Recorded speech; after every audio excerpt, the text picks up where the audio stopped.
เกือบตายย้อนคำว่าหักปานขับรถเสียหลัง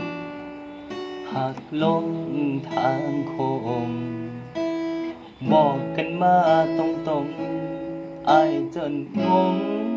กับเจ้าบอกว่าเจ้ามีเขาคนใหม่ผู้นั้นเจ้าคือเฮ็ดจังสิอ้ายบ่ดีบนใดน้องลาจึงพาเขามาเปิดโตยิ่งใหญ่บอกอ้ายว่าแฟนใหม่เจ้าจุกจนลุกบ่ขึ้นกำเกินยิ้มทั้งน้ำตาเมื่อเจ้าจากลาไปบ่หวนคืนหลัง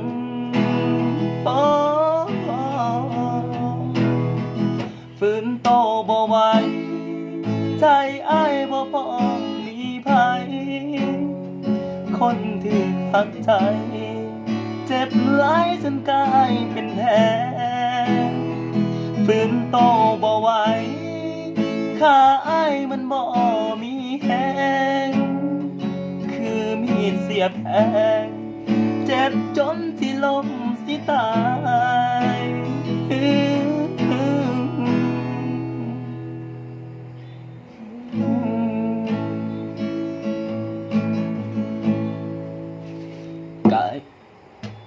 กลายเป็นบักขี้เหล้าเมาจนเศร้าบ่ได้ทิ้งให้ตายสำใดการลืมบ่ได้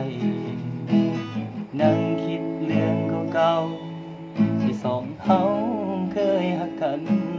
ความสัมพันธ์เหล่านั้นอ้ายลืมบ่ได้ฝืนโตบ่ไหวใจอ้ายบ่พร้อมมีภัยคนที่หักใจเจ็บหลายจนกลายเป็นแผลยืนแทบบ่ไหวขาอ้ายมันบ่มีแหงคือมีดเสียบแทงเจ็บจนสิลมสิตาย